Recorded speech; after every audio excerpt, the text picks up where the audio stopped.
দেখাও যে C vector অর্থাৎ সি বিন্দু হতে R vector equal A vector plus T B vector সরলরেখার উপর লম্ব দূরত্ব হলো।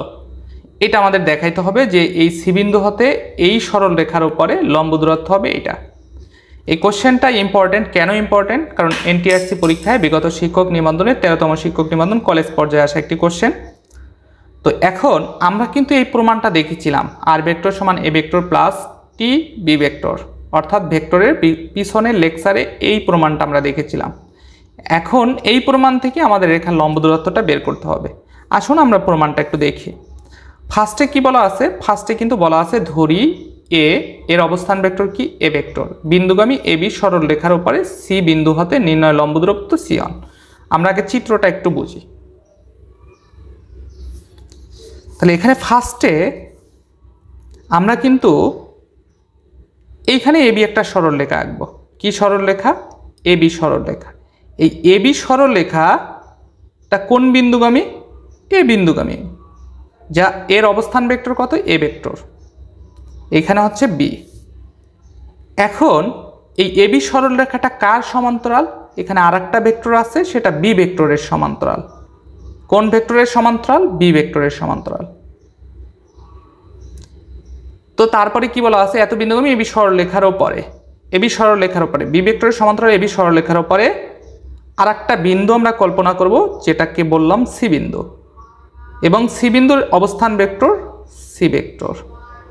এবং এই সি বিন্দু হতে এবি সরলরেখার উপরে একটা লম্ব কল্পনা করব বা লম্ব আঁকবো, সেটা হচ্ছে সি1 সিএন। এই সিএন এর লম্ব দূরত্বটাই হচ্ছে আমার এখানে কোশ্চেনে যেটা দেওয়া আছে, এই যে বি ভেক্টর ক্রস এই যে এর লম্ব দূরত্বই যে এটা আমাদের প্রুভ করতে হবে। তাহলে আমরা এখানে সিএ যোগ করে দেই। ঠিক আছে, এটা হচ্ছে আমার চিত্র। তাহলে নির্ণয় লম্ব দূরত্ব আমার কি? সিএন। আর সিএন এর ভ্যালুটা কি আসবে? এই যে modulus B vector cross C vector minus A vector cross B vector modulus divided by B square. এই জিনিসটা আমাদের আসবে। এখন আমরা প্রমাণে যাই। তাহলে ফার্স্টে আমরা যে জিনিসটা দেওয়া ছিল কোশ্চেনে সেটা লিখব। ধরি এ বিন্দুগামী এবি সরলরেখা আর ভেক্টর এর ওপর সি বিন্দু হতে নির্ণয় লম্ব দূরত্ব কি?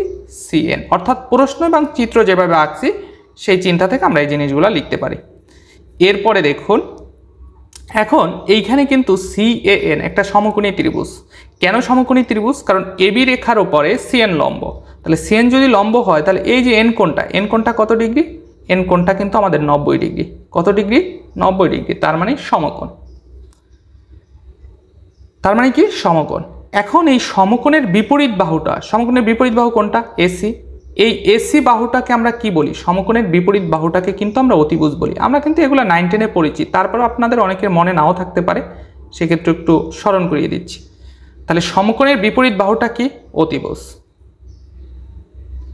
আর বাকি যে দুইটা কোণ আছে এখানে সি কোণ এবং এ কোণ, এই দুইটা কি কোণ? সূক্ষ্ম কোণ। কেন সূক্ষ্ম কোণ? কারণ ত্রিভুজের 3 কোণের সমষ্টি কত ডিগ্রি? 180 ডিগ্রি। একটা যদি 90 ডিগ্রি হয় আর বাকি দুইটা মিলে হচ্ছে 90 ডিগ্রি, তাহলে বাকি দুইটা মিলে যদি 90 ডিগ্রি হয় তাহলে অবশ্যই সেই দুইটা কোণ 90 ডিগ্রি থেকে ছোট হবে প্রত্যেকটা কোণই। ধরুন একটা 45 আর একটা হচ্ছে 45, 90। তো এখন এখানে আমাদের প্রমাণটা কিভাবে করছে একটু খেয়াল করুন। এখানে ডিফাইন করছে কিভাবে? প্রমাণের সুবিধার্থে সিএএন সমান থিটা। সিএএন সমান কি ধরছে? থিটা, অর্থাৎ সূক্ষ্ম কোণ, এটাকে ধরে নিয়েছে। তো তারপরে আমরা যদি এই থিটা সিএএনকে যদি থিটা ধরি তাহলে সাইন থিটা সমান কি লিখতে পারি?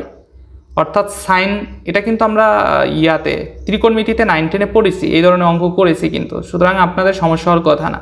সিএএন সমান অর্থাৎ সাইন সিএএন সমান কি? লম্ব বাই অতিভুজ, সংক্ষেপে লিখলাম অতি। তাহলে এই লম্ব বাই অতিভুজ, এখানে লম্বটা কি আমার? লম্বটা কিন্তু সিএন। তাহলে সিএন ডিভাইডেড বাই কিন্তু কি হবে? অতিভুজ কি তাহলে? এসি। তাহলে আমার সাইন সিএএন, তাহলে এইখানে সিএএন কত ধরছি? থিটা। তাহলে সাইন থিটা সমান কি আসলো? সিএন সমান সিএন ডিভাইডেড বাই এসি। তাহলে এইটাকে যদি আমি সিএন বের করি তাহলে সিএন সমান কি লেখা যায়? AC sine theta. আশা করি এ পর্যন্ত ক্লিয়ার। তাহলে দেখুন আমরা কিন্তু এখানে সেই কাজটাই করেছি, সিএএন সমান থিটা সুতরাং সাইন থিটা সমান সিএন ডিভাইডেড বাই এসি, অর্থাৎ লম্ব বাই অতিভুজ। সুতরাং সিএন সমান এসি সাইন থিটা, এটা 1 নং সমীকরণ। এখন আমরা কিন্তু এসি ভেক্টরটা বের করব, এ এবং সি ভেক্টরটা। আমার কিন্তু এর অবস্থান ভেক্টর এ ভেক্টর আর সি এর অবস্থান ভেক্টর সি ভেক্টর, কিন্তু আমার অঙ্কের প্রয়োজনে লাগবে হচ্ছে এসি ভেক্টরটা। তাহলে এসি ভেক্টরটা যদি আমি বের করতে চাই তাহলে এসি ভেক্টরটা কি হবে, সি এর অবস্থান ভেক্টর মাইনাস এর অবস্থান ভেক্টর। তাহলে সি এর অবস্থান ভেক্টর কি আছে, সি ভেক্টর, এর অবস্থান ভেক্টর কত, এ ভেক্টর। তাহলে এসি ভেক্টরটা কি হবে, C vector minus A vector.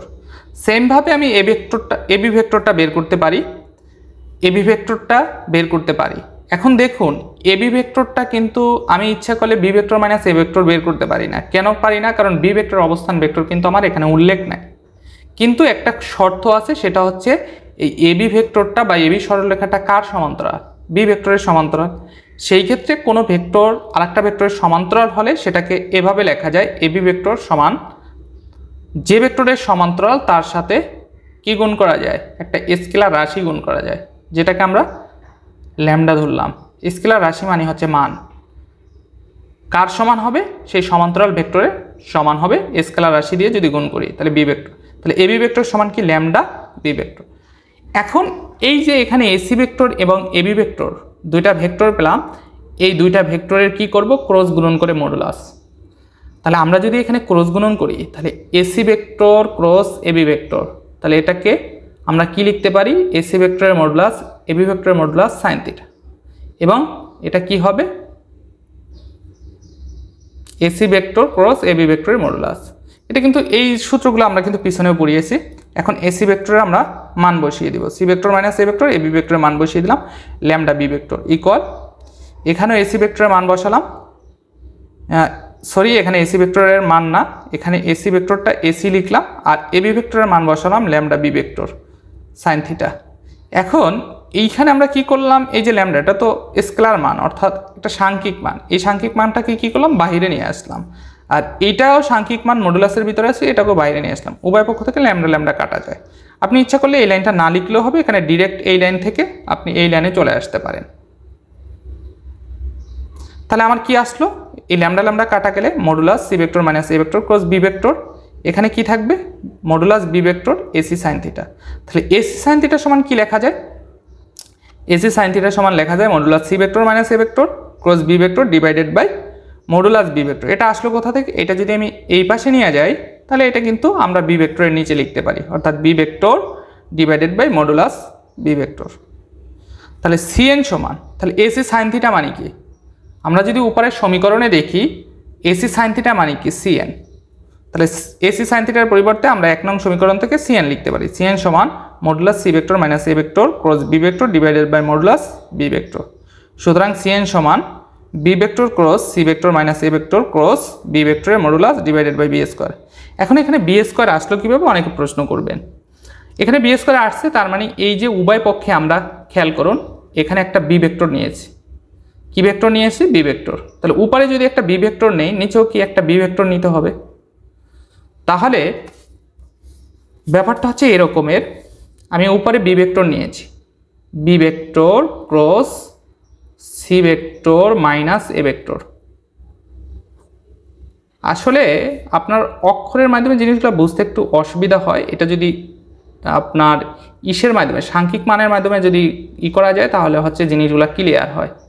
আমি যতদূর পেরেছি সাংখ্যিক মানের মাধ্যমে এই জিনিসগুলোকে ক্লিয়ার করার চেষ্টা করেছি। তাহলে এইখানে দেখুন আমার ফার্স্টে কি ছিল, এটা টোটাল মডুলাস ছিল, কার উপরে, এটা কিন্তু প্রথম পর্যায়ে কিন্তু টোটাল মডুলাস ছিল, নিচে কি ছিল, বি ভেক্টরের মডুলাস। তার মানে এটার মডুলাস বি ভেক্টর মডুলাস মানে কি, এটা কিন্তু হচ্ছে সাংখ্যিক মান, ঠিক আছে, এটা কিন্তু ভেক্টর না। বি ভেক্টর মডুলাস মানে সাংখ্যিক মান, তখন আর কিন্তু ভেক্টর থাকে না।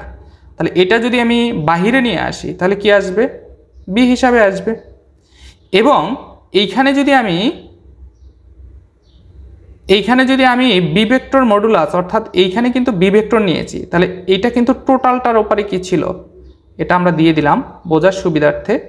এটার সাথে আরও একটা বি ভেক্টর নিয়ে আসছি, তাহলে বি ভেক্টর নিয়ে আসলাম এটার সাথে অঙ্কের মিলানোর সুবিধার্থে। তাহলে এইখানে কিন্তু আমি এটার মানে কি, বি ভেক্টর মডুলাস মানে কি, বি সাংখ্যিক মান, সেটা যদি আমি মডুলাস উঠাই দেই তাহলে এভাবে লেখা যায়। এখন এই বি ভেক্টরের সাথেও কি আছে, মডুলাস আছে কিনা, কারণ এটা টোটালের উপরে মডুলাস আছে, তার মানে এটাকে বি লিখতে পারি। আর উপরে যা আছে তাই, B vector cross C vector minus A vector cross B vector, এটার মডুলাস ক্লজ। তাহলে এইখানে বি ইন্টু বি মানে কি বি স্কোয়ার, আর উপরে যা আছে তাই B vector cross C vector minus A vector cross B vector. এটাই মূলত আমার সিএন এর মান। তাহলে সিএনটা কি ছিল, এটা যদি সিএন এর মান হয়, সিএনটা কি ছিল, সিএনটা কিন্তু ছিল আমাদের এই যে এবি সরলরেখার উপরে, সি বিন্দু হতে এবি সরলরেখার উপরে কি দূরত্ব, লম্ব দূরত্ব। তাহলে এই সিএন এর মানটাই আমাদের কিন্তু প্রুফ করতে বলছে। তাহলে সিএন সমান কি আসলো, modulus B vector cross C vector minus C vector cross B vector modulus divided by B square. আশা করি ক্লিয়ার।